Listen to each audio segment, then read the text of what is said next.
Hi guys, ये Devang Maheshwari this side. हो सकता है आप स्टॉक मार्केट में इन्वेस्ट करने जा रहे हो, बट आखिरी में कहीं ना कहीं आप ये सोच रहे हो, यार मैं करूं या मैं ना करूं इन्वेस्ट। आसपास आपके फ्रेंड्स, रिलेटिव्स हो गए, यूट्यूब चैनल्स हो गए, न्यूज़ चैनल हो गए, कहीं ना कहीं आपने ये ज़रूर सुना होगा कि स्टॉक मार्केट इज़ गैम्बलिंग। देखिए, अब स्टॉक मार्केट में इन्वेस्ट करने का जो रीज़न होता है वो हर आदमी का अलग अलग हो सकता है, बट एंड ऑब्जेक्टिव सबका सेम होता है, वो है पैसे कमाना। बट ये जो डर है, वो डर को कैसे दूर करें? शायद ये डर की वजह से ही आज इंडिया में सिर्फ 3% ऑफ पॉपुलेशन है जो एक्चुअली स्टॉक मार्केट में इन्वेस्ट कर रही है। इसलिए ये बहुत ज़रूरी हो जाता है कि हम लॉजिकल बेसिस पे ये समझे वो 10 रीज़न जो आपको ये बताएंगे कि क्यों आपको स्टॉक मार्केट में इन्वेस्ट करना चाहिए और क्यों आपके पास और दूसरा इससे अच्छा कोई ऑप्शन नहीं है पैसे कमाने का। चलिए शुरू करते हैं हम इन 10 रीजन से। सबसे पहले उठाते हैं फर्स्ट रीजन को। जो फर्स्ट रीजन है वो है टू बीट इन्फ्लेशन। अब ये इन्फ्लेशन क्या होता है? इन्फ्लेशन यानी कि महंगाई। अरे और सिंपल शब्दों में बताता हूँ। फॉर एग्जाम्पल, आप ऐसा समझिए कि आज आपके पास 5 लाख रुपए है और आप एक कार खरीदने जा रहे हैं जो 5 लाख रुपए में आपको मिल रही है। आपने अब ये डिसीजन लिया कि यार चलो ठीक है, इस साल नहीं, मैं अगले साल कार खरीदता हूँ। आपने ये 5 लाख रुपए अपने सेविंग बैंक अकाउंट में रखे, शोरूम से वापस घर आ गए। 1 साल हो गए। 1 साल के बाद आप गए, अपने बैंक अकाउंट से अपने पैसे लिए, वो 5 लाख के 5,20,000 हो गए। 4% का सेविंग का इंटरेस्ट रेट जो है वो हमने लिया है। 5,20,000 रुपये आपके पास आए। आप वापस से शोरूम गए खुश होते होते कि आज तो मैं कार खरीद लूंगा। 5 लाख की कार थी, 5,20,000 मेरे पास है, 20,000 का मैं और पार्टी करूंगा। बट हुआ ये कि अब वो कार जो है, वो कार 5 लाख की नहीं बची, वो कार हो गई 5,50,000 की। तो अब जो 1 साल पहले आपके पास कार आ रही थी, वो कार अब आप नहीं खरीद पाएंगे क्योंकि 30,000 रुपये आपके पास कम है। अब जो सेविंग अकाउंट होता है ये 3-4% का इंटरेस्ट रेट देता है। जो इन्फ्लेशन है वो 4 से 6% है जो ईयरली ग्रो हो रही है। तो यहाँ पे स्टॉक मार्केट एक इंटेलिजेंट ऑप्शन बन जाता है जहाँ पे हम बीट कर सके हैं। अगर आप कोई अच्छा स्टॉक उठाएंगे, फंडामेंटली गुड, या अच्छा म्यूचुअल फंड भी हम देखते हैं, अगर वो उठाएंगे तो आपको ओवरऑल हिस्टोरिकली जो निफ्टी ने रिटर्न दिए वो 12% CAGR से दिए। यानी कि अब आप अगर स्टॉक मार्केट्स में ओवर द पीरियड इन्वेस्ट करेंगे तो आप इन्फ्लेशन को एटलीस्ट 1.5 टू 2 टाइम्स तक बीट कर पाएंगे। सेकेंड रीजन की बात करें तो it is the most high growth potential option. देखिए, इंडिया में अगर आप देखेंगे तो दो ही ऐसे ऑप्शन रहे जहां पे लोग बहुत बहुत पैसा कमाया है।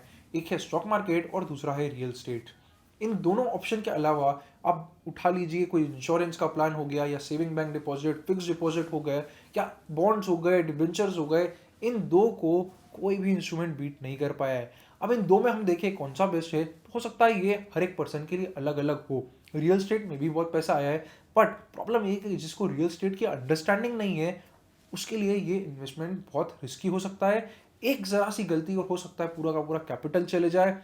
अगर आपको बहुत रियल एस्टेट के बारे में नॉलेज नहीं है, या अगर है भी आपको और आप ऑलरेडी इन्वेस्ट कर रहे हैं, तो स्टॉक्स एक अच्छा ऑप्शन क्यों बनता है? क्योंकि यहाँ पे लिक्विडिटी होती है जो रियल एस्टेट में नहीं होती है। आपके पास कुछ भी अर्जेंट काम है, आपको कुछ भी पैसे चाहिए, आप फटाफट से विड्रॉ कर सकते हैं। रियल एस्टेट में ऐसा नहीं है, आपको टाइम देना पड़ता है। Third reason, investing makes money work for you. अब ये क्या है? आप जॉब में जाते, आप काम करते, उसके अगेंस्ट में आपको सैलरी मिलती है। आप अगर बिजनेसमैन हैं, आप वहाँ दिमाग लगाते, लोगों से काम करवाते हैं, जिसके अगेंस्ट आपको प्रॉफिट्स आते हैं, सैलरी मिलती है। आपको कोई भी काम करते हैं वहाँ पे आपको खुद का पर्सनल टाइम देना पड़ता है। बट स्टॉक मार्केट एक ऐसी जगह है जहाँ पे पैसे से पैसा बनता है। आपको अपनी लाइफ में जो दूसरा काम करना है करिए, बट ये एक एडिशनल सोर्स ऑफ इनकम हो जाता है जहाँ पे आपको कुछ दिमाग नहीं लगाना है। आपने एक अच्छी कंपनी ढूंढी, अच्छा म्यूचुअल फंड ढूंढा, आपने उसमें पैसा लगाया, वो कंपनी अच्छा प्रॉफिट करेगी, अच्छा ग्रोथ करेगी, तो आपका शेयर प्राइस ऑटोमेटिकली बढ़ता है। तो you are letting your money work for you, so it creates a source of passive income जहाँ पे बिना काम करे पैसा बढ़ रहा है। फोर्थ रीजन की बात करें तो investing doesn't require huge amount of money. थोड़े पैसे में भी काम अच्छा हो जाता है। आपके पास 20,000 रुपये, 50,000 रुपये, 1 लाख रुपये, हर कैटेगरी के लिए यहाँ पे ऑप्शंस है। आप म्यूचुअल फंड में जा सकते हैं, कोई अच्छा स्टॉक खरीद सकते हैं, आपको लिक्विडिटी का पूरा बेनिफिट रहता है। जबकि आप अगर रियल एस्टेट में जाएंगे तो आपको वहाँ पे अच्छा पैसा चाहिएगा अच्छी प्रॉपर्टी खरीदने के लिए। इसलिए स्टॉक्स में कम पैसे से भी शुरुआत करी जा सकती है और साइमल्टेनियसली आप अपनी पैसिव इनकम ग्रो कर सकते हैं। 1,000 रुपये, 5,000 रुपये, जो भी है आप उससे SIPs, म्यूचुअल फंड, स्टॉक्स में खरीद कर सकते हैं।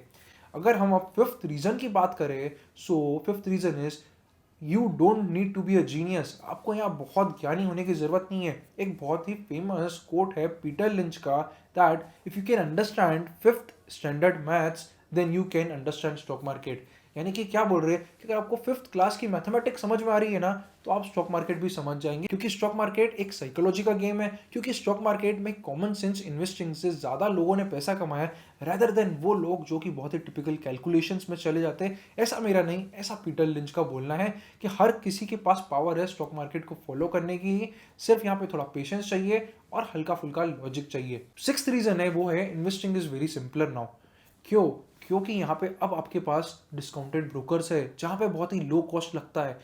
दूसरी बात, यहाँ पे अब बहुत सारी आपको फ्री वेबसाइट्स मिल जाएगी, फाइनेंशियल वेबसाइट्स, जहाँ पे आप स्टॉक को ट्रैक कर सकते हैं, स्टॉक को एनालाइज कर सकते हैं, technical analysis, fundamental analysis, news tracking, ये सब आप डिफरेंट डिफरेंट ऐप्स के थ्रू फ्री में सारा एनालिसिस कर सकते हैं, जो कि आज से पहले अवेलेबल नहीं था। सब न्यू एज फाइनेंशियल टूल्स है। अगर आपको ऐसे कुछ टूल्स के बारे में समझना है तो मैंने इस टूल्स पे कंप्लीट वीडियो बना चुका हूँ, आपको डिस्क्रिप्शन में भी लिंक मिलेगी और कार्ड्स में भी दिख रही होगी। तो आप इन फ्री टूल्स को समझ सकते हैं और उनको यूज़ कर सकते हैं। तो ये एक बेनिफिट है। और इन्वेस्टिंग अब पहले से बहुत ज़्यादा सिंपल है। पहले के अगर हम बात करें 1990s की, 2000 की, तो यहाँ पे इंफॉर्मेशन अवेलेबल होना बहुत मुश्किल होती थी। आपको किसी चीज़ को एनालाइज करना है तो आपको एनुअल रिपोर्ट्स में जाके बहुत कैलकुलेशन खुद से करना पड़ता था। अब ऑन अ सिंगल क्लिक आपको प्रॉस कॉन्स, कंपनी में अच्छा क्या है, बेकार क्या है, प्रमोटर कैसे, क्या, आपको सारी इंफॉर्मेशन लगभग फ्री में मिल जाती है उन वेबसाइट्स पे। तो वीडियो को चेक जरूर करिए। सेवेंथ रीजन की बात करें तो टैक्स बेनिफिट्स। अब आप सोच रहे होंगे कि टैक्स तो लगता है स्टॉक्स पे, फिर टैक्स बेनिफिट कैसा? यहाँ पे आपको कंपेयर करके देखना है कि कितना क्या टैक्स लग रहा है। अगर आप एफडी पे देखेंगे तो एफडी पे आपको जो टैक्स देना होता है एक लिमिट के बाद, वो आपकी स्लैब के हिसाब से देना है, जो कि 10% से लेकर 30% तक का हो सकता है अगर आप हायर स्लैब में। पर जबकि अगर आप एलटीसीजी देखेंगे तो आप कोई सी भी स्लैब में हो, आपको इस पर 10% ही टैक्स देना है। अगर आप शॉर्ट टर्म कैपिटल गेन देखेंगे तो आपको यहाँ पे 15% ही टैक्स देना है, जो कि 30% तक हो सकता था दूसरे इंस्ट्रूमेंट्स में। तो यहाँ पे एक टैक्स बेनिफिट है जो गवर्नमेंट भी देती है स्टॉक्स में इन्वेस्ट करना, उसमें जो गेन्स हो रहे हैं उसके ऊपर, जिससे कि ज़्यादा से ज़्यादा लोग इसमें इन्वेस्ट कर सके। एट्थ, आपको यहाँ पे कोई हिडन जेम के पीछे नहीं भागना है। देखिए बहुत सारे लोगों को मैं देखता हूँ, उनको एक अच्छे कंसिस्टेंट कंपाउंडिंग कंपनीज नहीं पसंद आती है। उनको चाहिए कोई नया नाम जहाँ पे बहुत रिस्क हो, कंपनी छोटी हो।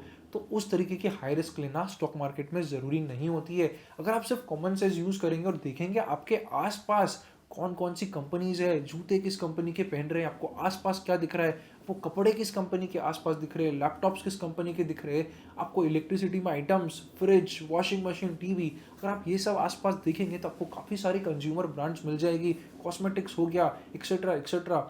आप अगर इन कंपनीज में भी इन्वेस्ट करेंगे, इनको फर्दर थोड़ा बहुत स्टडी कर कर, आपको अच्छा रिटर्न मिल जाएगा। कोई हिडन जेम या कोई रेयर कंपनी यहाँ पे ढूंढने की ज़रूरत नहीं होती है।